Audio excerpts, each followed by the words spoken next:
பிசாசின் தந்திரங்களை குறித்து நான் பேசி வந்தேன். අපි යක්ෂයාගේ කුමන්ත්‍රණ ගැන අපි පසුගිය සතිවල කතා කරා. காரணம் என்னவென்றால் முதலாவது இதை நாம் புரிந்து கொள்ள வேண்டும். இதை புரிந்து கொண்டால் தான் நம்முடைய வாழ்க்கையில் பிசாசானவன் எந்தெந்த பகுதியில் கை வைக்கின்றான் என்பதை நாம் புரிந்து கொள்ள முடியும். අපි ප්‍රථමයෙන් මේ තේරුම් ගන්න ඕනි. එතකොට තමයි අපිට යක්ෂයා අපගේ ජීවිතවල කුමන පැතිකඩ වලින් අත තියනවද කියලා දැනගන්න පුළුවන්. முதலாவது ஒன்றை ஞாபகத்தில் வைத்துக் கொள்ளுங்கள். ඉස්සලම අපි එක දෙයක් කල්පනාවේ තියාගන්න ඕනි. உலகத்திற்கும் நமக்கும் நிறைய வித்தியாசங்கள் இருக்கிறது. ලෝකයටයි අපටයි ගොඩක් වෙනස්කම් තියෙනවා. உலகம் போகிற போக்கில் போய் கொண்டு இருக்கிறது. ලෝකයේ යන ගමනේ යමින් තිබෙනවා. நாம் கிறிஸ்தேசுவோடு போய் கொண்டு இருக்கிறோம். අපි ක්‍රිස්තුස් වහන්සේ සමග ගමන් කරමින් සිටිනවා. கிறிஸ்தேசுவுக்குள் இருக்கின்ற நாம் கிறிஸ்தேசுவின் சிந்தையுடையவர்களாய் நாம் இருக்க வேண்டும். ක්‍රිස්තුස් වහන්සේ තුල ගමන් කරන අපි ක්‍රිස්තුස් වහන්සේගේ සිතුවිලි ඇත්තව සිටිය යුතුයි. அப்படி இல்லாமல் நாமும் உலக பிரகாரமாய் சிந்திக்க ஆரம்பித்து விட்டோம் என்றால் එහෙම නොමැතිව අපි ලෝකයාසේ අපි සිතන්නට පටන් ගත්තොත් இந்த உலகத்திற்குரியவர்களாய் நாம் மாறி விடுவோம். මේ ලෝකයේ සිටිනා වූ මනුෂ්‍යයන් බවට අපිත් පරිවර්තනය நான் වෙනවා. கிறிஸ்தவர்களை குறித்து பேசிக் கொண்டிருக்கிறேன். මම ක්‍රිස්තියානි අය ගැන කතා කරන්නේ. உலகத்தைக்குரியவர்களை பற்றி நான் பேசவில்லை. ලෝකයේ දෙකකට බෙදීමෙන් තිබෙනවා. அப்ப மாமிசத்தின் மக்களை வேறு புறத்திலும் මාංශයේ ජනතාව එක පැත්තකත් ஆவியின் ஜனங்களை வேறு இடத்திலும் கர்த்தர் வைக்க போகிறார். ආත්මික ජනතාව වෙනමත් තියන්න යනවා. நன்றாய் ஞாபகத்தில் வைத்துக் கொள்ளுங்கள். හොඳට මතක තියාගන්න. இந்த காலம் பொல்லாத காலம். මේ කාලය නපුරු කාලයක්ව තිබෙනවා. ஆமோஸ் புத்தகம் 5:13 சொல்கிறது. ආමෝස් 5:13 කියනවා.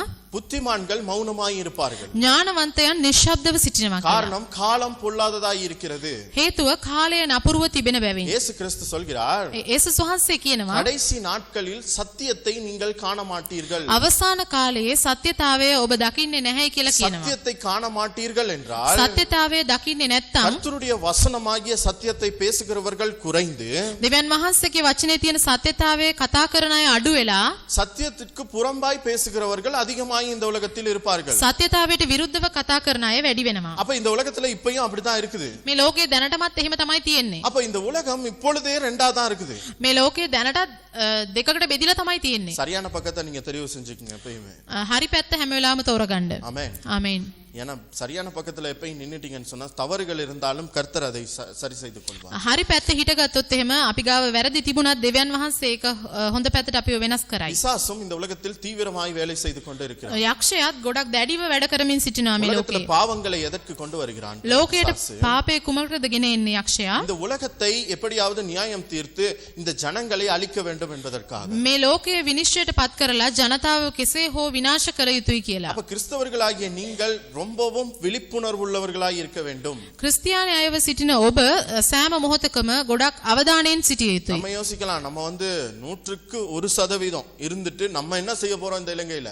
අපි 100%ක් අවධානයෙන් ඉඳලා අපි මොකද්ද මේ දේශය තුල කරන්න යන්නේ කියලා හිතනවා. 5 வருஷத்துக்கு முன்னாடி கொள்ளுங்கள். හැම වෙලාවෙම දෙවියන් වහන්සේගේ හඬට ඇහුම්කන් දෙමින් ජීවත් වෙන්න. காலம் எப்படி இருக்கிறது என்பதை கவனமாய் கவனியுங்கள். කාලය කොහොමද තියෙන්නේ කියලා ගොඩක් අවධානයෙන් ඉන්න. அப்ப பிசாசு மக்களை தந்திரமாய் அவர்களை வளைத்துக் கொள்வதற்கு என்னவெல்லாம் செய்ய முடியுமோ அது எல்லாவற்றையும் அவன் இப்பொழுது இந்த உலகத்தில் செய்து கொண்டிருக்கிறான். යක්ෂයා සූක්ෂමව කුමක් කරමින් මනුෂ්‍යයන්ව වටන්න පුළුවන්ද ඒ හැමදේම කරමින් සිටිනවා. அதனால தான் இயேசு கிறிஸ்து சொல்கிறார். ඒ නිසා තමයි යේසුස් ක්‍රිස්තුස් වහන්සේ කියන්නේ முந்தினோர் அநேகர் பிந்தினோராயும் பிந்தினோர் அநேகர் முந்தினோராயும் இருப்பார்கள். ප්‍රථමයෝ සියල්ලෝම අන්තිමයෝවද අන්තිමයෝ සියල්ලෝම ප්‍රථමයෝවද සිටිනවා කියලා. கூடுமானால் விசுவாசிகளையே அவன் வஞ்சிப்பான் என்று வேதம் சொல்கிறது. ඇදහිලිවන්තයන්වම වංචාවට ලක් කරගන්නවා කියලා அப்ப තියෙනවා. பிசாசு ரொம்பவும் நுட்பமாய் செயல்பட்டு கொண்டிருக்கின்ற இந்த காலத்தில் යක්ෂයා සූක්ෂමව කටයුතු කරන්නව මේ කාලවකවානුවේ நாம் எப்படி செயல்பட போகிறோம்? අපි කොහොමද කටයුතු කරන්න යන්නේ? இப்ப பேதுரு இந்த இடத்தில் சொல்கிறார். පේදුරු මේ ස්ථානයේ කියනවා පේත්‍රස් 2:11 2:11 කියනවා பிரியமானவர்களே அந்நியரும் பரதேசிகளுமாய் இருக்கிற நீங்கள் ஆத்மாவுக்கு விரோதமாய் போர் செய்கிற மாம்ச இச்சைகளை விட்டு விலகி ප්‍රේමවන්තයනි නුඹලා ආගන්තුකයන්ද විදේශීන් මෙන් ආත්මයට විරුද්ධව යුද්ධ කරන මාංශික තෘෂ්ණාවලින් වැළකී සිටින ලෙස නුඹලාගෙන් ඉල්ලමි. இந்த இடத்தில் இவர் சொல்கிறார் මේ ස්ථානයේ ඔහු කියනවා மாமிசத்தின் இச்சைகளை මාංශික තෘෂ්ණාවලින් அதாவது இதோடு நீங்கள் என்ன செய்ய வேண்டுமாம்?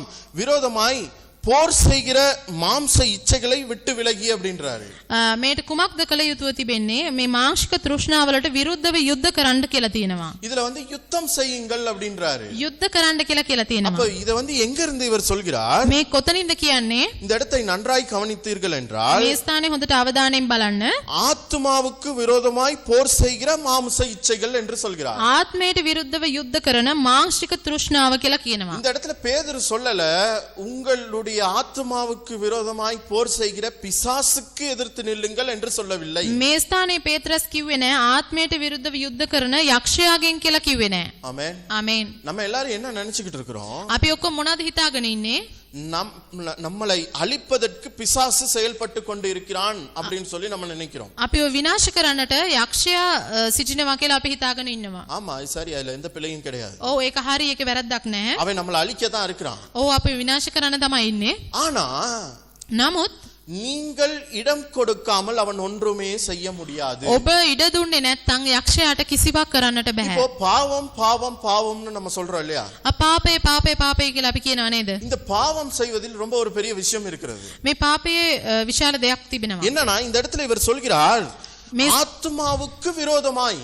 මේ ස්ථානයේ ඔහු කියනවා ආත්මයට විරුද්ධව. அதாவது உங்களுடைய ஆத்மாவுக்கு விரோதமாய் யார் செயல்பட்டு கொண்டு இருக்கிறது? ඔබගේ ආත්මයට විරුද්ධව කවුද ක්‍රියා කරගෙන සිටින්නේ? எத்தனை பேருக்கு விளங்குது? කී දෙනෙක්ට තේරෙනවද? பிசாசுங்கறவங்க கையை வச்சுங்க. යක්ෂයා කියන අය අත උස්සන්න. இல்ல, இந்த வசனத்தின் அடிப்படையில் මේ වචනයට අනුකූලව உங்களுடைய மாமிசம் தான் உங்களுடைய ஆத்மாவை அழித்துக் கொண்டிருக்கிறது. ඔබගේ මාංශය තමයි ඔබගේ ආත්මය විනාශ කරමින් සිටින්නේ. என்னது? இந்த மாமிசம் போர் செய்கிறதாம். මේ මාංශය යුද්ධ කරනවා. போர் செய்கிறதாம். යුද්ධ කරනවා. அப்ப பாவம் எங்க இருக்குது? එතකොට පාපය කොහෙද තියෙන්නේ? மாமிசத்தில் இருக்கிறது. මාංශයේ තියෙන්නේ. ஆமென். ආමෙන්. இப்போ பிசாசு என்ன செய்ய போகிறான்? එතකොට යක්ෂයා මොකද්ද කරන්න යන්නේ? பிசாசுக்கு நல்லாவே தெரியும். යක්ෂයාට හොඳටම දන්නවා. ஏதேன் தோட்டத்தில் ஏவாளுக்கு போட்ட அந்த இன்ஜெக்ஷனோட பவர் எவ்வளவுங்கிறது அவனுக்கு நல்லா தெரியும். ඒදෙන් උයනේ ඒවට දාපු ඉන්ජෙක්ෂන් එකේ පවර් එක දන්නවා. அதுல என்னென்ன சைடு எஃபெக்ட் இருக்குங்கிறது நல்லா அவனுக்கு தெரியும். ඒකේ තියෙන සයිඩ් ඉෆෙක්ට්ස් මොනවද කියලා යක්ෂයා හොඳටම දන්නවා. அப்ப அவன் என்ன செய்ய போறான்னு சொன்னா, එතකොට යක්ෂයා මොනවද කරන්න යන්නේ? உங்க முன்னாடி புதுசா ஏதோ ஒரு படத்தை கொண்டு வந்து வைக்க போறது கிடையாது உங்களை வீழ்கடிப்பதற்கு. ඔබ ඉදිරියේ අලුතෙන් පින්තූරයක් ගෙනල්ලා තියන්නේ නැහැ ඔයගලන්ව වටන්න. அவன் என்ன செய்கின்றான்? அவன் உங்களுக்குள் இருக்கின்றதை அப்படியே தூண்டுவிக்கின்றான். ඔබ තුල තිබෙන දේ යක්ෂයා තව ටිකක් ඒක උලුප්පලා දෙනවා. இப்போ இந்த இடத்தில் பார்த்தால் இந்த மாம்சத்தில் தான் பாவம் இருக்கின்றது என்று வேதம் தெளிவாய் சொல்கிறது. මාංශයේ තමයි පාපේ තියෙන්නේ කියලා කියනවා. நாம் கலாத்தியர் புத்தகத்துக்கு சற்று திருப்பிக் கொள்வோம். අපි ගලාති පොත පෙරලා ගමු. 5:17 5:17 மாம்சம் ஆவிக்கு விரோதமாகவும் ஆவி மாம்சத்திற்கு விரோதமாகவும் இச்சிக்கிறது. நீங்கள் செய்ய வேண்டும் என்று இருக்கிறவைகளை செய்யாதபடிக்கு இவைகள் ஒன்றோடு ஒன்று விரோதமாய் இருக்கிறது. මක්නිසාද මාංශය ආත්මයන්න් වහන්සේට විරුද්ධවද ආත්මයන්න් වහන්සේ මාංශයට විරුද්ධව ආශා කරයි. නුඹලා කැමැති වන දේ නොකරන ලෙස. இந்த இடத்துல இரண்டு காரியங்களை இந்த வசனம் சுட்டி காண்பிக்கின்றது. මේ ස්ථානයේ කාර්යයන් දෙකක් වචනෙන් පෙන්වලා දෙනවා. மாம்சம் ஆவிக்கு விரோதமாகவும் මාංශය ආත්මයට විරුද්ධවද ஆவி மாமிசத்திற்கு விரோதமாகவும் ආත්මය මාංශයට විරුද්ධවද இச்சிக்கிறது.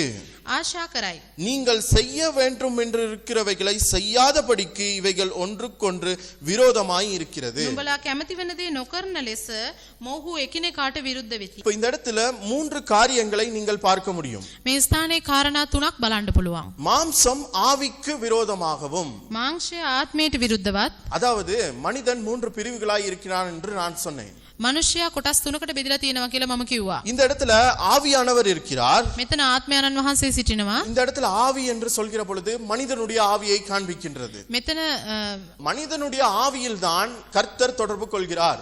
මනුෂ්‍යයාගේ ස්ප්‍රිට් එක සමග තමයි දෙවියන් වහන්සේ සම්බන්ධ වෙන්නේ. அப்போ இந்த இடத்துல மாமிசமும் ஒரு பக்கம் போர் செய்து கொண்டு இருக்கிறது. මාංශය යුද්ධ කරමින් තිබෙනවා. இப்போ மாமிசம் ஒரு பக்கம் போர் செய்கின்ற பொழுது இன்னொரு பக்கம் ஆவியானவர் போர் செய்து கொண்டு இருக்கிறார். මාංශය එක පැත්තකින් යුද්ධ කරනකොට ආත්මයාණන් වහන්සේ තව පැත්තකින් යුද්ධ இப்போ කරනවා. இந்த வசனத்தில் இரண்டாவது லைனை பாருங்க. මේක දෙවෙනි කොටස බලන්න. நீங்கள் செய்ய வேண்டும் என்று இருக்கிறவைகளை செய்யாதபடிக்கு அவைகள் ஒன்றுக்கொன்று விரோதமாய் இருக்கிறது. නුඹලා කැමති වෙන දේ නොකරන ලෙස මොවුහු එකිනෙකාට විරුද්ධ වෙති. மாமிசம் மாமிச சைடுல போய்கிட்டு இருக்குது. මාංශය පැත්තට යනවා. ஆவி ஆவியோட சைடுல நின்னு அது போராடி கொண்டு இருக்கிறது. ස්ප්‍රිට් එක පැත්තේ තිබිලා ඉඳලා ඒක ඒ පැත්තෙන් යුද්ධ அப்ப කරනවා. ஆவி எதற்காக இச்சிக்கின்றது, ஆவி எதற்காக போர் செய்கின்றது? එතකොට මේ ස්ප්‍රිට් එක මොකක් උදෙසාද යුද්ධ කරන්නේ? நம்மிடத்தில் நல்லவைகள் நடக்க வேண்டும் என்று அது கிரியை செய்து கொண்டு இருக்கிறது. අපි ළඟ හොඳ දේවල් සිදුවිය යුතුයි කියලා යුද්ධ කරනවා. ஆனால் மாமிசம் என்ன செய்கின்றது? නමුත් මාංශය කුමක්ද කරන්නේ? மாமிசத்தின்படி உங்களை வழிநடத்த வேண்டும் என்று அது உங்களுக்குள் போர் செய்து கொண்டு இருக்கிறது. මාංශයේ ප්‍රකාරයට අප ඔගලන්ව මඟ පෙන්වන්න ඕනි කියලා ඒක යුද්ධ කරනවා. அப்போ இது ரெண்டுக்கு நடுவுல நீங்கள் நின்று கொண்டிருக்கிறீர்கள். அதை தான் இந்த வசனம் சொல்கிறது. இது ஒன்றோடு ஒன்று மோதிக்கொள்வதால் செய்ய வேண்டுவது என்னவென்று உங்களுக்கு தெரியாம இருக்குது. මේක මැදින් ඔබ ඉන්න නිසා තමයි මෙතන කියන්නේ නුඹලා කැමති වෙන දේ නොකරන ලෙස මොහු එකිනෙකාට විරුද්ධ වෙති කියලා. ஆமென். ආමේන්. என்ன நடக்குது? මොකද සිද්ධ වෙන්නේ? ஆவி உங்களை ஒரு பக்கம் இழுக்குது, ස්ප්‍රිට් එක පැත්තකට අදිනවා. மாமிசம் இன்னொரு பக்கம் இழுக்குது. මාංශය තවත් පැත්තකට අදිනවා. நீங்க என்ன செய்யறதுன்னு நடுவுல தெரியாம நின்னுகிட்டு இருக்கீங்களா? வசனம் சொல்கிறது. ඔබ මොකද්ද කරන්නේ කියලා දන්නේ නැතුව මැද හිටගෙන ඉන්නවා කියලා මේ වචනේ කියනවා. இப்ப பாருங்க 18வது வசனத்தை. 18 වෙනි වචනේ බලන්න. ஆவியினால் நடத்தப்படுவீர்களானால் நீங்கள் நியாயப்பிரமாணத்திற்கு கீழ்ப்பட்டவர்கள் அல்ல. மாம்சத்தின் கிரிகைகள் வெளியரங்கமாய் இருக்கிறன. அவை யாவன: விபசாரம், வேசித்தனம், அசுத்தம், காமவிகாரம், விக்கிரகாராதனை, பில்லு சூனியம், பகைகள், விரோதங்கள், வைராக்கியங்கள், கோபங்கள், சண்டைகள், பிரிவினைகள், மார்க்கபேதங்கள், பொறாமைகள், கொலைகள், வெறிகள், களியாட்டுக்கள் முதலானவைகளே. නුමුත් නුඹලා ආත්මයන්න් වහන්සේ විසින් ගෙන යනු ලබන්න වුනම් නුඹලා විවස්ථාව යටතේ නොවන්නහුය. ඉතින් මාංශයේ ක්‍රියා ප්‍රකාශව තිබේ. එනම් වෛශ්‍යාකම, අපවිත්‍රකම, සල්ලාලකම, රූප වැඳීම, මායාව, සතුරුකම්, විවාදය, ඊර්ෂ්‍යා, ක්‍රෝධ, පක්ෂවාදීකම්, ભેද, ලබ්ධි ભેද, වෛරය, බීමත්කම, මංගල්‍ය ഘോഷා සහ තවත් එවැනි දේවල්ය. ஆமென். ආමේන්. இப்போ நம்ம ஒரு டெஸ்ட் ஒன்னு நடத்துவோம். අපි දැන් පොඩි පරීක්ෂණයක් තියමු. என்னன்னா, මොකද්ද? இந்த நோய் உங்கள்ட்ட இருக்கான்னு பாப்போம் நம்ம. මේ රෝගය ඔයගලන් ගාව තියෙනවද කියලා බලමු. ஏன்னா ஏதேன் தோட்டத்துல நமக்கெல்லாம் ஒரு இன்ஜெக்ஷன் அடிச்சு விட்டு தானே அனுப்புனாங்க. මොකද ඒදෙන් උයනේදී අපිට පොඩි ඉන්ජෙක්ෂන් එකක් ගහලා තමයි තියෙන්නේ. அப்ப அந்த இன்ஜெக்ஷன் படி நோய் என்னென்ன இருக்குன்னு நம்ம முதல்ல தெரிஞ்சுக்குவோம். ඒ ඉන්ජෙක්ෂන් එකේ හැටියට මොකද්ද තියෙන රෝග ලක්ෂණ කියලා අපි ඉස්සලම බලමු. இப்போ நான் நோய் பேரை சொல்லுவேன். මම දැන් රෝගයේ නම කියනවා. இருக்கா இல்லையான்னு நீங்க டிக் பண்ணிக்கங்க. තියෙනවද නැද්ද කියලා ඔබම ලකුණක් දාගන්න. இப்ப பாருங்க, மாம்சத்தின் கிரிகைகள் வெளியரங்கமாய் இருக்கிறன. அவை யாவன: මාංශයේ ක්‍රියා ප්‍රකාශව තිබේ. එනම් விபச்சாரம், වෛශ්‍යාකම, வேசித்தனம். අපවිත්‍රකම. ரைட், அது ரெண்டுக்கும் டிக் பண்ணிட்டீங்கன்னு நினைக்கிறேன் நானு. ඒ දෙක ටික් කරාද? ஏன்னா அதை வந்து நீங்க டிக் பண்ணிருங்க, எனக்கு தெரியும். ரைட், அடுத்தது வந்து அசுத்தம். අපවිත්‍රකම.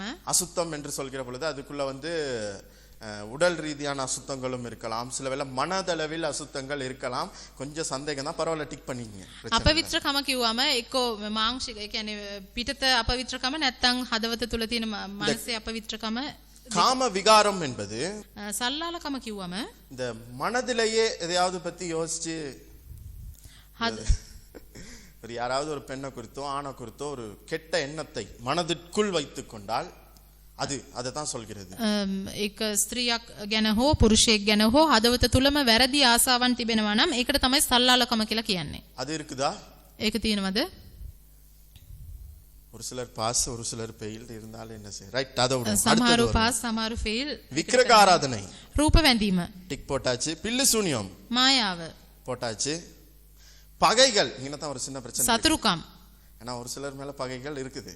සමහරුන්ට සතුරුකම් තිබෙනවා. நோட் பண்ணிக்கங்க. விரோதங்கள், විවාදය, இது டிக் பண்ண இயலாது, விட்டுருவோம். சரி.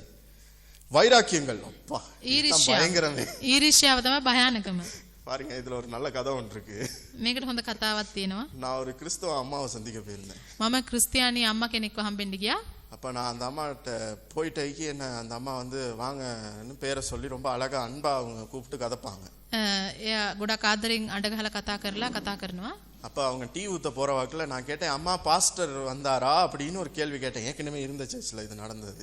තේ හදන්න යනකොට මම ඇහුවා පාස්ටර් ආවද කියලා. කලින් හිටපු චර්ච් එකේ වෙච්ච සිද්ධියක් මේක. என் பேரை சொல்லி அவங்க சொன்னாங்க, මගේ නම කියලා කිව්වා. சுதாகர், සුදාගර් எவனை மன்னிச்சாலும் அவனை மட்டும் மன்னிக்க மாட்டேன். කාට සමාව දුන්නත් මං ඌට විතරක් நான் සමාව ரொம்ப දෙන්නේ. வைராக்கியம் உள்ள ஆளு. මම ගොඩක් මේ තද කෙනෙක්.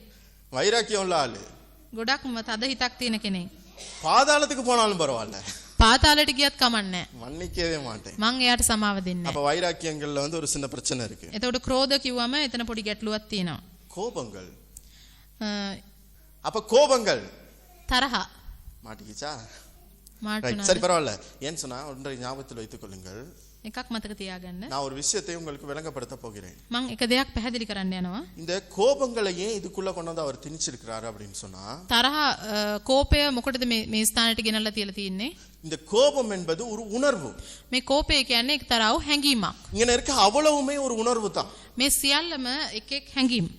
எத்தனை பேருக்கு விளங்குது? කී දෙනෙට තේරෙනවද? கோபம் கொண்டாலும் பாவம் செய்ய வேண்டாம் என்று வேதம் சொல்கிறது. කෝපවත් පාපය නොකරන්න කියලා වචනේ කියලා තිබෙනවා. அப்ப கோபம்ங்கிறது ஒரு ஒரு ஒரு விதமான மனிதனுக்குள் இருக்கின்ற ஒரு இயல்பு. அது யாருக்கும் வராது, இது வரக்கூடாது, கிறிஸ்தவர்களுக்கு கோபமே வரக்கூடாதுன்னு சொல்ல முடியாது. කෝපය කියන්නේ සාමාන්‍ය දෙයක්. මේක ක්‍රිස්තියානියට එන්න හොඳ නෑ කියලා කියන්න බෑ. கோபம் உணர்வின் அடிப்படையில் வரும். කෝපය හැඟීම් කරන කොටගෙන එනවා. அதை மேற்கொள்வது எப்படி என்பது வேதம் சொல்கிறது. கோபம் கொண்டாலும் பாவம் செய்யாதீர்கள். ඒ ජයගන්නේ කොහොමද කියලා දේව වචනේ කියලා තියෙනවා. කෝපය පැමිණියත් පාප නොකරන්න කියලා තිබෙනවා. அப்ப கோபம் சரி கோபம். அது உங்களுக்கு ரைட். சண்டைகள் අ, என்ன பிரதர், முதல்ல எல்லாம் பாஸ் ஆகிட்டே வந்தோம், அடுத்தடுத்து ஃபெயில் ஆகிட்டே போகுது எல்லாம். பேது. சரி பரவாயில்ல. பிரிவினைகள் බේද இருக்கு இருக்கு இல்லன்னு யாரும் சொல்ல முடியாது. ඒක නෑ பஸ்ல කියලා சீட்ல කියන්න බෑ. உட்கார்ற நேரம் கூட பக்கத்துல உட்கார்றது யாருன்னு நம்ம பார்ப்போம். බස් එකේ ෂීට් එකේ වාඩි වෙනකොට ළඟින් වාඩි වෙන්නේ කවුද කියලා හැරිලා බලනවා. அது ஒன்றும் பிரச்சனை கிடையாது. ඒක වැරද්දක් නෑ. நாங்க இப்படிதான் அப்படின்னா தான் பிரச்சனை. අපි මෙහෙමයි කිව්වොත් තමයි ගැටලුව. ஒரு சில இடங்கள்ல பாருங்க, ஒரு சிலர் சொல்லுவாங்க நாங்க இப்படிதான். அப்ப அது வந்து பிரிவினைகள். அது අපි சரி මෙහෙමයි வராது. කියන්නේ එතන ભેදයක් තියෙනවා. மார்க்க பேதங்கள் ලබ්ධි ભેද. அப்படின்னா என்னது? ඒ කියන්නේ මොකද්ද? மத ரீதியான பேதங்கள். ආගම සම්බන්ධයෙන් තියෙන ભેද. அது நிறைய பேர்ட்ட இருக்குது. ඒක හැමෝ ගාවම තියෙනවා. இது சரியா தவறான்னு நீங்க கேட்டீங்கன்னா ඒක හරිද වැරදිද කියලා ඇහුවොත් தவறு. වැරදි. மதம் மனிதனை பிரிக்கும். ආගම මනුෂ්‍යයන්ව වෙන් කරනවා. கிறிஸ்தவ விசுவாசம் மனிதர்களை ஒன்று சேர்க்கும். ක්‍රිස්තියානි විශ්වාසය ඇදහිල්ල මනුෂ්‍යයන්ව එකතු කරනවා. ஆமென். ආමේන්. நம்ம எல்லாரும் கிறிஸ்தவ மதத்தில் இருக்கிறோமா, கிறிஸ்துவுக்குள் இருக்கிறோமா? අපි ක්‍රිස්තියානි ආගමේ ඉන්නවද ක්‍රිස්තුස් වහන්සේ තුල ඉන්නවද? கிறிஸ்தவ மதத்தில் இருந்தால் நீங்கள் இன்னும் தவறான பாதையில் போய்க் கொண்டு இருக்கிறீர்கள். ක්‍රිස්තියානි ආගමේ ඉන්නව නම් ඔබ වැරදි මාර්ගවල යමින් සිටිනවා. நீங்கள் கிறிஸ்தவ விசுவாசத்திற்குள் இருங்கள். ක්‍රිස්තියානි ඇදහිල්ල තුල ඉන්න. கிறிஸ்தவ விசுவாசம் என்ன? ක්‍රිස්තියානි ඇදහිල්ල කුමක්ද? உன்னை நேசிப்பது போல உன் அயலவனையும் நேசிப்பாயாக. ඔබට ප්‍රේම කරන්නක් මෙන් ඔබගේ අසල්වැසියටත් ප්‍රේම කරන්න කියනවා. நான் அப்படி நேசித்தால் මම එසේ ප්‍රේම කරනවා නම් என்னிடத்தில் மார்க்க பேதம் இருக்கவே முடியாது. ஏன்னு சொன்னா என் பக்கத்துல உட்காரவன் யாரா இருந்தாலும் சரி அவனை நான் நேசிப்பேன். මට එහෙම ભેදයක් නැත්තම් ලබ්ධි ભેදයක් නැත්තම් මගේ ළඟ ඉන්න කවුරු වුණත් මිනි මැරීම්. பாஸ் பண்ணிடலாம், பிரச்சனை இல்லை. வெறிகள் බීමත්කම. ஒரு அளவுக்கு ரைட், ஓகே, பாஸ் பண்ணலாம். களியாட்டுக்கள் මංගල්‍ය ഘോഷා. கொஞ்சம் பிரச்சனை தான், இருந்தாலும் பாஸ் பண்ணலாம் அது. முதலானவைகளை මෙබඳු දේවල්ය. இப்ப யோசித்து பாருங்க நம்மளுடைய நிலைமை எங்க இருக்குதுன்னு சொல்லி. එතකොට කල්පනා කරලා බලන්න අපේ තත්ත්වය කොතනද තියෙන්නේ කියලා. நாங்க ரட்சிக்கப்பட்டிருக்கோம் பிரதர், இதுக்கும் எங்களுக்கு சம்பந்தமே இல்லை. யாருக்காவது சொல்ல முடியுமா? අපි ගැලවීම ලැබලා තියෙනවා බ්‍රදර්, අපිට මේකටයි කිසිම සම්බන්ධයක් නැහැ කියලා ஒன்றை කියන්න පුළුවන්ද? ஞாபகத்தில் வைத்துக் கொள்ளுங்கள். එකක් මතක තියාගන්න. இப்போ வாசித்தது எல்லாமே மாமிசத்தின் கிரிகைகள் என்று வேதம் சொல்கிறது. අපි දැන් කියවපු සියල්ලම මාංශයේ තෘෂ්ණාවල් කියලා කියනවා. அப்போ இந்த மாமிசத்தின் கிரிகைகள் எல்லாம் எங்க இருக்கிறது? මාංශයේ ක්‍රියාවන් කොහෙද තියෙන්නේ? உங்களுடைய இருதயத்திற்குள் அல்லது உங்களுடைய மனதிற்குள் அல்லது என்னுடைய மனதிற்குள் என்னுடைய மாமிசத்தில் தான் அது இருக்கிறது. ඔබගේ හදවතේ මගේ හදවතේ අපගේ ශරීරවල තමයි මේ තියෙන්නේ. அப்ப பிசாசு எப்படி தந்திரமாய் இதை வைத்து வேலை செய்கிறான்? යක්ෂයා මේක තියලා කොහොමද සූක්ෂමව කටයුතු කරන්නේ? எப்படின்னா කොහොමද කිව්වොත් காலத்திற்கு ஏற்ப உங்களுடைய வயதிற்கு ஏற்ப அந்த உணர்வுகளை ஏற்படுத்தக்கூடிய காட்சிகளை உங்களுக்கு முன்னாடி கொண்டு வந்து நிப்பாட்டுவான். කාලයට ගැලපෙන වයසට ගැලපෙන ඒ දර්ශන වලින් යක්ෂයා ක්‍රියාත්මක වෙනවා. பாருங்க, குழந்தையாய் ஒரு குழந்தை இருக்கின்ற பொழுது කුඩා දරුවෙක් ලෙස දරුවෙක් සිටිනකොට அந்த குழந்தைக்கு வந்து நிர்வாணமா இருக்கிறானா இல்லையான்றதெல்லாம் எதுவுமே தெரியாது. ඒ දරුවා නිර්වස්ත්‍රව ඉන්න එක ගැන කිසිම ගැටලුවක් නැහැ. ஆனா அது வளர்ந்து பருவம் அடைகின்ற பொழுது ඒ දරුවා වැඩි වියටපත් වෙනකොට அதற்கு அது அந்த அந்த உணர்வுகள் எல்லாமே வந்துருது ஒட்டோவா. ඒ හැඟීම් සියල්ලක්ම ඒ දරුවාගේ තුලට එනවා. அப்ப பிசாசு என்ன செய்ய போகிறான்?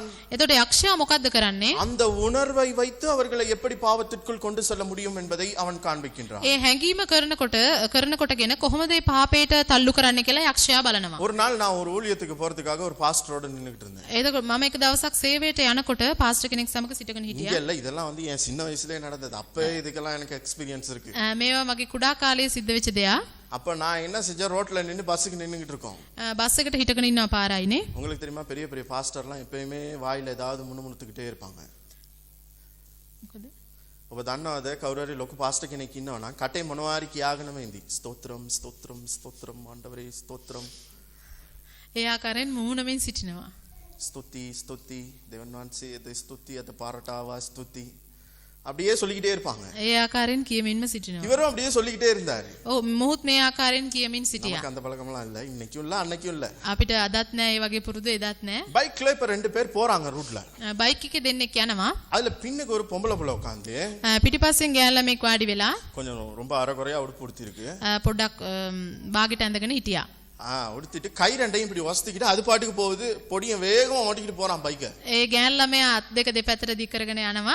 ඒ පිරිමි ළමයා වේගෙන් බයික් එක පැදගෙන යනවා. இவர் ஸ்தோத்திரம் ஸ்தோத்திரம்னாரு. මෙයා ස්තුති ස්තුති කියපෙක් කෙනා. இங்க பாருங்க, இப்படியெல்லாம் இருக்கிறதா, இவங்களெல்லாம் அப்படியே நெருப்பு வச்சு கொல்லணும் அப்படின்னு. බලන්න මේ වගේ ඉන්නවද මේගොල්ලන් එහෙම ගිනි ගොඩට දාලා පුච්චන්න ඕනි කියලා කිව්වා. நான் யோசிச்சேன், எனக்கு எந்த பிரச்சனையுமே வரல இத பத்தி. මට කිසිම ගැටලුවක් මේ සම්බන්ධයෙන් ආවේ නැහැ නේ කියලා මම කල්පනා කරා. அவர் ஏன் இப்படி யோசிச்சாரு? ඇයි මෙයා ඒ ගැන කල්පනා කරේ මේ உண்மையை சொல்கிறேன், அந்த இடத்துல அந்த போட்டுட்டு போன ஆள் மேலயும் பிரச்சனை இல்ல, ஓட்டிக்கிட்டு போன ஆள் மேலயும் பிரச்சனை இல்ல, நின்ன ஏன் மேலயும் பிரச்சனை இல்ல, பிசாசு மேலயும் பிரச்சனை இல்ல. එතන ඇත්තටම කියනවා නම් ඇඳගෙන ගිය කෙනාගේත් ප්‍රශ්නයක් නැහැ. ඒක පැදගෙන ගිය කෙනාගේත් ප්‍රශ්නයක් නැහැ. මගේ මටත් යක්ෂයාටවත් කාටවත් ප්‍රශ්නයක් නැහැ. இவருடைய எண்ணத்தில் என்ன இருக்கிறது?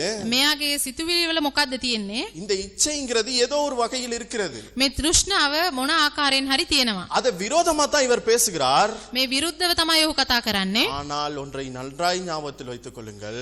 නමුත් එක දෙයක් හොඳට මතක තබා ගන්න. எதற்கு நீங்கள் எதிர்த்து பேசிக்கொண்டு இருக்கிறீர்களோ මොකට විරුද්ධවද ඔබ කතා කරමින් සිටින්නේ? அது கிட்ட நீங்க போய்கிட்டு இருக்கீங்கன்னு அர்த்தம். ඒක ළඟට ඔබ යනවා කියන එක තමයි තේරුම. எத்தனை பேருக்கு விளங்குது? කී දෙනෙක්ට තේරෙනවද? பிசாசுக்கு நல்லா தெரியும், உங்க முன்னாடி அப்படிலாம் கொண்டு வந்து கொடுத்தா நீங்க வந்து டக்குன்னு அப்படியே வாங்கி எடுத்துக்குவீங்கன்னு அவனுக்கு எடுத்துக்க மாட்டீங்கன்னு அவனுக்கு நல்லா தெரியும். යමක් ඒ වගේ දේවල් ළඟට ගෙනල්ලා දුන්නම ටක් ගාලා ඔබලා පැනලා එහෙම අරගන්නේ නැහැ කියලා යක්ෂයා හොඳටම දන්නවා. நீங்க அதற்கு விரோதமா பேசுவீங்கன்னு அவனுக்கு நல்லா தெரியும். ඒට විරුද්ධව කතා කරනවා කියලා යක්ෂයා හොඳටම நீங்க දන්නවා. விரோதமா பேசிக்கிட்டே இருப்பீங்கன்னு அது அவனுக்கு நல்லா தெரியும். ඒට විරුද්ධව කතා කරමින්ම සිටින බව යක්ෂයා දන්නවා. அப்படி பேசிட்டீங்கன்னா அது உங்க மூளைக்குள்ள போயிருச்சுன்னு அர்த்தம். ඒක ගැන කතා කරනවා කියන්නේ ඒක ඔබගේ ඔළුවට ගියා කියන එක තේරුම. இதுதான் பிசாசுனுடைய சூக்ஷ்மமான வேலை. මේක තමයි යක්ෂයාගේ සූක්ෂම ක්‍රියාවලිය. அப்ப அந்த இடத்துல என்ன செஞ்சிருக்கலாம் அவரு? ඔහු ඒ වෙලාව මොනවද කරන්න තිබුණේ? உடனடியா அமைதியா ஜெபிச்சிருந்திருக்கலாம். ඒ වෙලාවේ නිශ්ශබ්දව යාඥා කරන්න තිබ්බා. இல்லன்னு சொன்னா இயேசுவின் நாமத்தில் இப்படியே பிசாசு கொண்டு வருகிற இந்த காட்சியை நான் விரட்டி விடுறேன்னு சொல்லிருக்கலாம். යක්ෂයා ගෙනාව මේ දර්ශනය යේසුස් වහන්සේගේ නාමයෙන් මම දුරු කරනවා කියලා යාඥා කරන්න තිබ්බා. அப்படி செஞ்சுட்டு அதை அங்கனே அப்படியே விட்டுருந்திருக்கலாம். එහෙම කියලා ඒක එහෙමම අතාරින්න තිබුණා. அதுக்கப்புறம் பாத்தீங்கன்னா ஞாயிற்றுக்கிழமை பிரசங்கத்திலயும் அதுதான். ඉරිදා යාඥාව දේශනාවෙත් ඒක තමයි කිව්වේ. இதுல ஒரு பிரச்சனை, என்ன பிரச்சனைனா பிசாசுனுடைய தந்திரம் என்பது அப்படிதான்.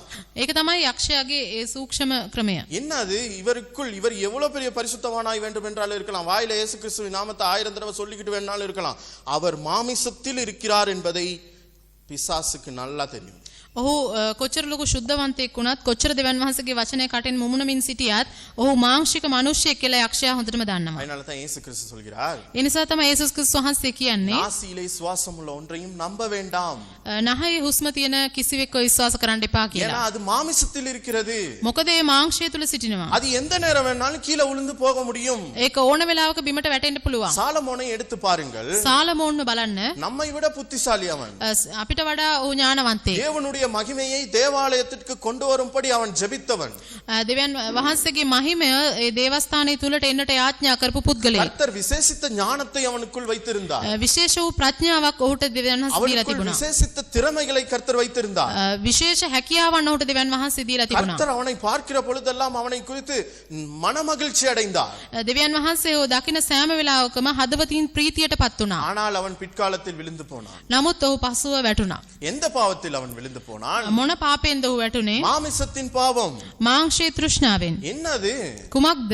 நிறைய பெண்களை கொண்டு வந்தான். ගොඩක් ස්ත්‍රීන්ව ගෙනාවා. கொண்டு வந்தைக்கு அவர்களுடைய எண்ணத்தின்படி இவன் அசைந்து போனான். ඒ අයගේ සිතුවිලි ප්‍රකාරයට මොහු වෙනස් වුණා. நன்றாய் ஞாபகத்தில் வைத்துக் கொள்ளுங்கள். හොඳින් මතක තියාගන්න. வார்த்தைகள் உங்களை அசைக்க முடியும். වචනවලට ඔබව හොලවන්න පුළුවන්. அது நல்ல வார்த்தையா இருக்கலாம், கெட்ட வார்த்தையா இருக்கலாம், எதா இருந்தாலும் உங்களை அசைக்க முடியும். ඒ හොඳ වචනයක් වුවත් නරක වචනයක් වුණත් ඒ වචන වලින් ඔබව සොලවන්නට පුළුවන්. சொல்கிற பொழுது යක්ෂයාගේ කුමන්ත්‍රණ කිව්වම உங்களுடைய மாமிசத்தில் இருக்கின்ற பாவத்தை தூண்டி விடுவதுதான் அவனுடைய மிகப்பெரிய தந்திரங்களில் ஒன்று. අපගේ හදවතේ තිබෙනා වූ ඒ மாம்சத்தில் මාංශයේ තිබෙනා වූ ඒ තෘෂ්ණාව උලුප්පන එක තමයි යක්ෂයාගේ එකම ක්‍රමය. உங்களுடைய உணர்வுகளை தூண்டி விடுவதுதான் பிசாசுனுடைய மிக முக்கியமான வேலை. හැඟීම් ඒ අවසන එක තමයි යක්ෂයාගේ ක්‍රමය. யார் மேலயாவது கோபமா இருக்கீங்கன்னு சொன்னா කාත් එක්ක හරි තරහක් තියෙනවා නම් அந்த கோபத்திற்கு உங்களை இன்னும் தூண்டி தூண்டி அதை பாவமாக்கக்கூடிய அந்த சூக்ஷ்மம் அவனிடத்தில் இருக்கிறது. ඒ කෝපය කෙසේ හෝ හොඳින්ම අවස්සලා ඒක පාපයට හරවන එක තමයි යක්ෂයාගේ கோபம் සූක්ෂම கொள்வது ක්‍රියාවලිය. பாவம் கிடையாது. ඒ කෝපය ගැනීම පාපයක් නොවේ. தவறான எண்ணம் என்னுடைய மூளைக்கு வருதுன்னா அது தவறு கிடையாது. වැරදි සිතුවිලි මගේ ඔළුවට එනවා නම් ඒක පාපයක් නොවේ. அதை நான் எப்படி மேற்கொள்ள போகிறேன் என்பதை பொறுத்து தான் இருக்கிறது. நான் ஆவியின் கிரிகைக்கு இடம் கொடுக்க போகிறேனா, மாமிசத்தின் கிரிகைக்கு இடம் கொடுக்க போகிறேனா என்பது இருக்கிறது. ඒක පරාජය කිරීම තුලින් තමයි මාංශීය ක්‍රියාවටද ආත්මීය ක්‍රියාවටද මම ඉඩ දෙන්න යන්නේ කියන එක තීරණය அப்ப වෙන්නේ. ரொம்ப கவனமாய் இருக்க வேண்டும் நம்முடைய சிந்தனைகளில். අපි ගොඩක් ප්‍රවේශමෙන් ඉන්න ඕනේ අපගේ සිතුවිලි වලින්. ஏன் சொன்னா நம்முடைய மனம் தான் உண்மையாகவே பிசாசும் நாமும் போர் செய்ய போகிற மிகப்பெரிய போர்க்களம். අපගේ මනස තමයි යක්ෂයා හා මම සටන් කරන්න යන ලොකුම සටන් භූමිය වෙන්නේ. அந்த இடத்துல தான் போர் நடக்க போகிறது. ඒ ස්ථානයේ තමයි යුද්ධයක් සිද්ධ වෙන්න යන්නේ. பிசாசு ஒரு புறம் செயலாற்ற போகிறான். යක්ෂයා එක පැත්තකින් සටන් කරනවා. நான் ஒரு பக்கம் செயலாற்ற போகிறேன். මම තව පැත්තකින් සටන් කරනවා. அப்போ நான் என்று சொல்கிற பொழுது நான் யார்? மாமிசமா அல்லது ஆத்துமாவா அல்லது என்னுடைய ஆவியா? මම කියනකොට මගේ ආත්මයේද ප්‍රාණයේද ශරීරයේද? என்னுடைய ஆவி. මාගේ ප්‍රාණය. இந்த ஆவிதான் என்ன செய்ய போகிறது? මාගේ ප්‍රාණය තමයි யுத்தத்தில் முதல் செல்லும். කරන්න යන්නේ. முதலாவது எப்பொழுதுமே வெளியிருந்து தான் பிசாசுனுடைய தொல்லைகள் வரும் மட்டும் நாம் நினைத்து கொண்டு இருக்க கூடாது. ඉස්සලාම අපි යක්ෂයාගේ ක්‍රියාවන් කුමන්ත්‍රණ එළියේ ඉඳන් තමයි අපිට එන්නේ කියලා අපි හිතන්න හොඳ නැහැ. நம்முடைய உணர்வுகளை தூண்டுவிப்பதுதான் பிசாசுனுடைய மிக முக்கியமான வேலை. අපගේ හැඟීම් උලුත්පන එක තමයි යක්ෂයාගේ ප්‍රධාන කුමන්ත්‍රණය. அதற்கான காட்சிகளை உலகத்தில் காண்பிப்பது. ඒකට තිබෙන ඒ හා සම්බන්ධ දර්ශන පෙන්වන එක තමයි ප්‍රධාන දේ. அதற்கான சூழ்நிலைகளை ஏற்படுத்துவது. ඒකට අවශ්‍ය වාතාවරණය සකසන එක යක්ෂයාගේ ක්‍රියාවලිය. இதுதான் அவன் செய்றான். ඒක තමයි යක්ෂයා இதை කරන්නේ. செய்த உடனே அவனுக்கு தெரியும் இந்த ஜனங்கள் இந்த மக்கள் மாமிசத்தின் அடிப்படையில் விழுந்து போவார்கள் என்று. එතකොට දන්නවා මාංශයේ ප්‍රකාරයට මිනිසයන් වැටෙනවා කියලා. ஒரு முறை பழைய ஏற்பாட்டில் உங்களுக்கு தெரியும் எகிப்திலிருந்து இஸ்ரவேல் ஜனங்கள் வருகிற பொழுது පරණ ගිවිසුමේ මිසරයේ සිට ජනතාව එනකොට இந்த பாலாக் என்பவன் இவர்களை சபிப்பதற்காக போய் நிற்கிறான். ඒ පාලාක් කියනා ඒ පුද්ගලයා මිනිසයන්ට ශාප කරන්නට ගිහින් ඉන්නවා. இந்த பாலாக் என்ன செய்றானா? ඒ බාලාම් කියනා ඒ පුද්ගලයා இந்த பிழையாமையும் அழைத்து கொண்டு செல்கிறான். ඒ පිළයාම් කියනා පුද්ගලයාව එකගෙන යනවා. இவர்கள் என்ன செய்கிறார்கள்? මොවුන් මොනවද කරන්නේ? வார்த்தையின் மூலம் இவர்களை சபிக்க முடியாது என்பதை அறிந்து கொண்டு වචනය කරනකොටගෙන මෙයාට ශාප කරන්න බෑ කියලා දැනගෙන சூக்ஷ்மமாய் ஒரு திட்டத்தை செய்கிறார்கள். සූක්ෂමව එක්තරා ක්‍රියාවලියක් இந்த කරනවා. ஜனங்களை வார்த்தையின் மூலம் நமக்கு சபிக்க முடியாது. මේ මිනිසයන්ව වචනය කරනකොටගෙන ශාප කරන්න බෑ. ஏன்னா சபித்தாலும் அவர்களுடைய கர்த்தர் அவர்களை ஆசீர்வதித்து கொண்டு போய் விடுவார். ශාප කරත් දෙවියන් වහන්සේ මෙයාට ආශිර්වාද කරලා ගෙන එනවා. இவர்களை பாவம் செய்ய வைக்க வேண்டும். මේ අයට පාපය කරන්නට සලසිය යුතුයි. அதுக்கு என்ன செய்யணும்? ඒට කුමක්ද කරන්න ඕනේ? அந்நிய பெண்கள் அழகான பெண்களை கொண்டு போய் நிப்பாட்டணும்னா ලස්සන අන්‍ය ස්ත්‍රීන්ව ගෙනිලා සිටෙව්වොත් அங்க இருக்கிற ஆண்கள் என்ன செய்வாங்க? இவர்களோடு விபச்சாரம் செய்வார்கள். ඒ සිටින පුරුෂයන් මේ ස්ත්‍රීන් සමග වෛශ්‍යාකම් කරනවා. அப்பொழுது கடவுளுடைய வல்லமை இவர்களை விட்டு அகன்று போய்விடும். එතකොට දෙවියන් වහන්සේගේ බලය මහිමය එයාගෙන් ඉවත් වෙනවා. அப்பொழுது இவர்களுக்கு எதிராய் தேவனுடைய கோபமே வந்துவிடும். එතකොට මේ අයට විරුද්ධව දෙවියන් වහන්සේගේ කෝපය ඇවිලෙයි. பிசாசுனுடைய திட்டத்தை பாத்தீங்களா? කොහොමද යක්ෂයාගේ සැලැස්ම? கிறிஸ்தவர்களுக்கும் இன்னைக்கும் பிசாசு இப்படிதான் திட்டமிடுகிறான். ක්‍රිස්තියානියාගේ ජීවිතේ යක්ෂයා අදටත් මේ ආකාරයෙන් තමයි ක්‍රියාත්මක වෙන්නේ. உணர்வுகளை தூண்டி விடுவது. හැඟීම් අවුස්සන එක. ஆமென். ආමේන්. இது ரொம்ப முக்கியமான ஒரு விஷயம். මේක ගොඩක් වැදගත් දෙයක්. கிறிஸ்தவர்கள் இதை புரிந்து கொள்ள வேண்டும். ක්‍රිස්තියානියායි මේ තේරුම් ගත යුතුයි. உங்களுக்கு வருகிற எந்த உணர்வா இருந்தாலும் சரி, ඔබට එන්නා වූ කුමන හැඟීමක් වුවත් அவசரப்பட்டு டக்குன்னு வாயை திறக்கிறத விட்டுட்டு හදිස්සි වෙලා ඉක්මනට කට අරින්නේ නැතුව கொஞ்சம் அமைதியாய் அதை சகித்து அதை மேற்கொள்வதற்கு நீங்கள் புரிந்து கொள்ள வேண்டும். පොඩක් ඉවසීමෙන් ඉඳලා ඒ හැඟීම පරාජය කරන්නට ඔබ දැනගත යුතුයි. உலகத்தில் வெற்றி அடைந்தவர்களுடைய புஸ்தகங்களை கொஞ்சம் படிச்சு பாருங்க. ලෝකේ ජයගත්තා වූ අයගේ ඒ පුස්තක කියවලා බලන්න. அதுல அவங்க ரொம்ப சொல்லியிருப்பாங்க, பொறுமையாய் இருந்தால் பூமியை ஆள முடியும். ඒ ගොඩක් තැන්වල කියලා තියෙනවා ඉවසීමෙන් හිටියොත් ලෝකේ ජය ගන්න පුළුවන් இயேசு කියලා. கிறிஸ்து சொல்றார், சாந்த குணமுள்ளவர்கள் பாக்கியவான்கள் அப்படின்றாரு. ශාන්ත ගුණය ඇත්තෝ භාග්‍යවන්තයෝ කියලා වචනේ කියනවා. பொறுமையாய் இருப்பதில் இருக்கின்ற வல்லமை பாவம் செய்யாமல் பாவத்தை விட்டு நம்மை தூரப்படுத்தும் பொறுமை. ඉවසීමේ තිබෙනා වූ ප්‍රධාන ගතිය කුමක්ද? අපි පාපය නොකර පාපයෙන් ඈත්ව ජීවත් වීමට හැකියාව. அப்ப பிசாசு என்ன செய்யறான்? தந்திரமாய் பிடிப்பதற்கு வகை தேடுகிறான். යක්ෂයා කුමන්ත්‍රණශීලීව ඒක අල්ලගන්න ප්ලෑන් කරනවා. நிறைய திட்டங்களை அவன் வைத்திருக்கிறான். ගොඩක් සැලසුම් තබා තිබෙනවා. அவனுக்கு தெரியும் எவ்வளவு பெரிய மனுஷனா இருந்தாலும் சரி இவனை விழுகடிக்க முடியும். කොච්චර ලොකු මිනිහෙක් වුණත් එයාව වටන්න පුළුවන් කියලා දන්නවා. சின்ன ஒரு விஷயத்தை வைத்து அவனை விழுகடிக்க முடியும். පොඩි කාරණාවක් තියලා ඒ මිනිහාව වටන්න ஒரு පුළුවන්. சின்ன பெருமையை வைத்து விழுகடிக்க முடியும். පොඩි උඩඟුකමක් තියලා ඒ මිනිහාව වටන්න පුළුවන්. ஏன்னா அதெல்லாம் மாமிசத்தில் இருக்கிறது. ඒක මාංශයේ තියෙන්නේ. பெருமை மாமிசத்தில் இருக்கிறது. උඩඟුකම මාංශයේ තියෙන්නේ. அது ஒரு உணர்வு. ඒක හැඟීමක්. உங்களுக்கு தெரியுமா? பெருமை என்பது ஒரு உணர்வு. උඩඟුකම කියන්නේ එක්තරා වූ හැඟීමක්. பாருங்க, இந்த மாமிசத்தில் நல்ல உணர்வுகளும் இருக்கிறது, මාංශයේ හොඳ හැඟීමුත් තිබෙනවා. கெட்ட உணர்வுகளும் இருக்கிறது. නරක හැඟීමුත් තිබෙනවා. நமக்கு பசி வருது, අපිට බඩගිනියනවා. அது நல்ல உணர்வு. ඒක හොඳ හැඟීමක්. இப்போ இந்த இடத்துல மாமிசத்தின் கிரிகைகளில் ஒன்று சொல்லப்படுகிறது, මෙතන මාංශයේ ක්‍රියාවන් වලින් එකක් කියනවා வெறிகள் என்று சொல்கிறது.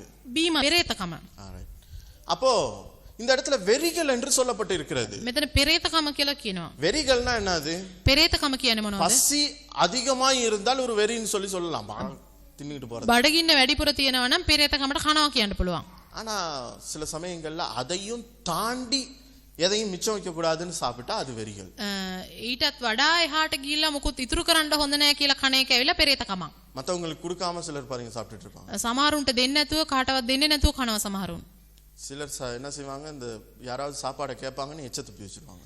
කවුරුහරි කෑමක ඉල්ලයි කියලා කෙල ගහලා තිනවා. இதெல்லாம் தெரியாதுன்னு நினைக்காதீங்க, எனக்கும் தெரியும், இது உங்களுக்கும் தெரியும். தெரியாத மாதிரியே நீங்க உட்கார்ந்திருக்கீங்கங்கிறது எனக்கு தெரியும். මේවා දන්නේ නැහැ වගේ ඉන්න එපා. මේක ඔයගලනොත් දන්නවා, මාත් දන්නවා. දන්නේ නැහැ වගේම ඉඳගෙන ඉන්නවා. இதுதான் வெறிகள். ඒක තමයි இது පෙරේතකම. எங்க இருக்குது? ඒක කොහෙද තියෙන්නේ? மாமிசத்துல இருக்குது. මාංශයේ තියෙන්නේ. இது ஒரு பாவம்னு நமக்கே தெரியாது. ඒක පාපයක් කියලා අපිම දන්නේ නැහැ. ஆனா பிசாசுக்கு தெரியும். නමුත් යක්ෂයා දන්නවා இதை வைத்து இவர்களை எப்படி பிடிக்கிறதுன்னு அவனுக்கு தெரியும். මේක තියලා කොහොමද මේ මනුස්සයාව අල්ලන්නේ කියලා දන්නවා. அந்த இடத்துல ஒரே ஒரு வசனம் கேள்விக்குறியாய் மாறும். එතන එක වචනයක් ප්‍රශ්නාර්ථයකට පත් වෙනවා. உன்னை நேசிப்பது போல் உன் அயலவனையும் நேசிங்கிற வசனம் ඔබට ප්‍රේම කරන්නක් මෙන් ඔබගේ අසල්වැසියාටත් ප්‍රේම කරන්න කියනා වූ වචනය அந்த இடத்துல கேள்விக்குறியாய் மாறும். එතන ප්‍රශ්නාර්ථයකට ලක් වෙනවා. ஆமென். ආමේන්. அப்ப நம்ம அந்த கேள்விக்குரிய செய்யல. අපි මේ ප්‍රශ්නාර්ථයට උත්තරයක් හරියට දුන්නේ නැහැ. ஏன் நம்ம தான் கொடுக்கலையே கொஞ்சம். சரி, என்ன மாதிரி அவனும் ஆசைப்படுறான், இந்த ஒரு டொப்பியை ரெண்டா உடைச்சு உனக்கு பாதி எனக்கு பாதின்னு சாப்பிடுவோம், அப்படி யோசனை வரலையே. හරි, මං වගේම මෙයත් මේ ටොෆියට ආසයි. හරි, මේක භාගයට දෙකට කඩලා අපි භාගේ කමු කියලා එතනදී හිතුවේ නැහැ. எனக்கு தான் இது வேணும் அப்படின்னு வாயில வச்சாச்சு. මට තමයි ඒක ඕනි කියලා තනියම ගිලලා දානවා. அப்ப அந்த இடத்துல அது ஒரு கேள்விக்குறியாய் மாறுகிறது. එතකොට මේ ප්‍රශ්නාර්ථයක් බවට පත් වෙනවා. நம்ம சொல்றோம், இதெல்லாம் ஒரு பாவமா பிரதர்? අපි කියන්න පුළුවන් මේකත් පාපයක්ද බ්‍රදර් කියලා. இதை வைத்து தான் பிசாசு உள்ளுக்கு பூக்குடுவான். මේක තියලා තමයි යක්ෂයා අල්ලන්නේ. அவன் பக்கத்துல இருக்க என்ன தெரியுமா சொல்லுவான்? ළඟ ඉන්න කෙනා මොකද්ද කියන්නේ? இன்னைக்கு எனக்கு கொடுக்காம திங்கிறதனே අද මට දෙන්න නැතුව කනව නේද? நாளைக்கு நானும் இதை விட பெருசா செய்வேன் உனக்கு. මම ඊට වඩා ලොකුවට වාඩ කරනවා හිට. அவன் என்ன செய்வான்? நாளைக்கு එයා හිට මොනවද කරන්නේ? நீங்க இன்னைக்கு டொஃபி சாப்பிட்டீங்கன்னா நாளைக்கு சாக்லேட் கொண்டு வந்து அவன் உங்களை பார்க்க வச்சு சாப்பிட்டுட்டு இருப்பான். අද ටොෆියක් කෑවා නම් හෙට එයා චොකලට් එකක් ගෙනල්ලා ඔයාට පේන්න කයි. சகோதர சிநேகம் உடைந்து போய்விடும். සහෝදර ප්‍රේමය බිඳිලා යනවා. அப்ப அன்னைக்கு முழு கிறிஸ்தவ போதனையே உடைஞ்சு போயிடும். එතන ක්‍රිස්තියානි දේශනාවම බිඳිලා යනවා. சின்ன விஷயம். පොඩි දෙයක්. ஆனா எவ்வளவு பெரிய பாதிப்பு. ඒක කොච්චර ලොකු බලපෑමක්ද. இதுதான் பிசாசனுடைய வேலை. ඒක තමයි යක්ෂයාගේ ක්‍රියාවලිය. இப்ப பாருங்க, இந்த பிசாசனுடைய தந்திரங்களை நாம் சரியாய் புரிந்து கொள்ள வேண்டும். ඒ යක්ෂයාගේ ඒ සූක්ෂම භාවය අපි හොඳින් තේරුම් ගන්න ஒருவரை ඕනේ. ஒருவர் நேசிக்க வேண்டும். එකිනෙකාට ප්‍රේම කළ යුතුයි. எப்படி நேசிக்கிறது? කොහොමද ප්‍රේම කරන්නේ? அவன் எதையாவது கேட்டானா, இந்த இது என்கிட்ட ஒண்ணுதான் இருக்குது, இருந்தாலும் நீ கேட்கறதுனால ஒரு சின்ன துண்டு உனக்கு தானே. ඔහු ඒකෙන් ඒක දෙයක් ඉල්ලනවා නම් හරි මගේ ගාව එකයි තියෙන්නේ. මං ඔයාලට පොඩි කෑල්ලක් දෙන්නම් කියලා දෙන්න ඕනි. அப்படி கொடுக்கின்றதன் மூலம் நாம் சத்தியத்தை பின்பற்றுகிறவர்களாய் இருப்போம். එහෙම දෙන එක තුලින් අපි සත්‍යතාවය අපි තුලින් යන්නා වූ මනුෂ්‍යයන් බවට පත් වෙනවා. இயேசு கிறிஸ்துவை பாருங்கள். යේසුස් වහන්සේ දිහා බලන්න. இயேசு கிறிஸ்து சொன்னார், 2 உடுப்பு வச்சிருந்தா ஒரு உடுப்பு மற்றவனுக்கு கொடுத்துரு அப்படினாரு. යේසුස් ක්‍රිස්තුස් වහන්සේ කියනවා ඇඳුම් දෙකක් තියෙනවා නම් එකක් තව කෙනෙක්ට දෙන්න කියලා. ஆனால் இயேசு கிறிஸ்துவை பார்த்தால், නමුත් යේසුස් ක්‍රිස්තුස් වහන්සේ බැලුවම சிலுவையில் அவர் தொங்குகிற பொழுது කුරුසේ ඔහු එල්ලෙනකොට தனக்கு இருந்த எல்லாவற்றையுமே மற்றவர்களுக்கு கொடுத்து விட்டார். තමන් ගාව තිබුණ සියල්ලම අන් අයට දුන්නා. அவருடைய உயிரையும் நமக்கு கொடுத்து விட்டார். උන්වහන්සේගේ ජීවනය දුන්නා. அவருடைய கௌரவத்தை கொடுத்து விட்டார். උන්වහන්සේගේ ගෞරවය දුන්නා. மேன்மையை கொடுத்து விட்டார். උන්වහන්සේගේ උසස්කම දුන්නා. இரத்தத்தை கொடுத்து விட்டார். රුධිරය දුන්නා. சரீரத்துல இருந்த உடுப்பையும் கொடுத்துட்டார். ශරීරයේ තිබ්බ වස්ත්‍ර ටික දුන්නා. எல்லாத்தையும் கொடுத்துட்டார். සියල්ලම දුන්නා. இதுதான் கர்த்தருடைய நேசம். ඒක තමයි දෙවියන් යේසුස් වහන්සේගේ ප්‍රේමය. அதனால தான் நான் அடிக்கடி சொல்வேன், ඒක තමයි මම විටින් විට කියන්නේ. உன்னை நேசிப்பது போல் உன் அயலவனை நேசி என்று இயேசு கிறிஸ்து சொன்னவர், ඔබට ප්‍රේම කරන්නාක් මෙන් අන් අයටත් ප්‍රේම කරන්න කිව්වා වූ යේසුස් ක්‍රිස්තුස් වහන්සේ நமக்கு அப்படி சொன்னவர், අපිට එසේ කිව්වා වූ උන්වහන්සේ அவர் என்ன செய்தார் என்றால், උන්වහන්සේ මොකද්ද කරේ? தன்னையே வெறுத்து நம்மை நேசித்தார். උන්වහන්සේවම උන්වහන්සේ එපා කරමින් අපිට ප්‍රේම කළා. இதுதான் இயேசு கிறிஸ்துவின் அன்பு. ඒක තමයි යේසුස් ක්‍රිස්තුස් වහන්සේගේ ප්‍රේමය. ஆனா நமக்கு என்ன சொன்னாரு? අපිට මොකද්ද කිව්වේ? உன்னை நேசிப்பது போல் உன் அயலவனை நேசி. ඔබට ප්‍රේම කරන්නාක් මෙන් අසල්වාසියාට ප්‍රේම කරන්න කියලා. அப்ப நம்ம எந்த அளவுக்கு நன்மை அடைய வேண்டும் என்று நினைக்கிறோமோ அதில் கொஞ்சம் மற்றவங்க அடைந்தால் பொறாமைப்படக்கூடாது, குறை சொல்லக்கூடாது. சில சமயங்கள்ல பாருங்க, நம்ம மற்றவர்கள் முன்னேறினா குறை சொல்லுவோம். සමහරක් වෙලාවට අපි ඉස්සරහා තව කෙනෙක් දියුණු වෙනකොට අපි ඔහුට විරුද්ධව මුමුණනවා. என்ன சொல்லுவோம்? මොකද්ද කියන්නේ? அவன் களவு எடுத்து தான் முன்னேறி இருக்கான், ඔව් හොරකම් කරලා තමයි දියුණු වුනේ. அவன் மேல இல்ல, அது மிஸ்டேக். ඔහු ගාව නෙවෙයි වැරද්ද තියෙන්නේ. நம்ம மேல இருக்குது அது. අපි ගාව තියෙන්නේ. என்ன அது? මොකද්ද? அவன் எப்படி முன்னேறலும் என்ன விட்டுட்டு அப்படின்னு நம்ம யோசிக்க ஆரம்பிச்சிட்டோம். ඔහු කොහොමද දියුණු වෙන්න පුළුවන් මාව අතෑරලා? நான் தானே பெரிய ஆளா இருக்கணும். මමනේ ලොකුවට ඉන්න ඕනේ. இதை தான் பிசாசு பயன்படுத்துவான். ඒක තමයි යක්ෂයා ප්‍රයෝජනෙට ගන්නෙ. இதனால தான் பவுல் சொல்கிறார், මේ නිසා තමයි පෞල්තුමා කියන්නේ பிசாசானவன் தந்திரமாய் உங்களை பிடிப்பதற்கு அவன் வகை தேடுகிறான். යක්ෂයා සූක්ෂමව ඔබව අල්ල ගන්නට කටයුතු කරනවා කියලා. ஆகவே நீங்க என்ன செய்யணும்? මොකක්ද ඔබ කර යුත්තේ? சர்வாயுத வர்க்கங்களை அணிந்து கொண்டவர்களாய் நீங்கள் எப்பொழுதும் நிற்க வேண்டும். ඒ යුදායුධ පැළඳගත්තා වූ පුද්ගලයන් ලෙස සෑම මොහොතකම සිටිය යුතුයි. வீழ்கடிக்க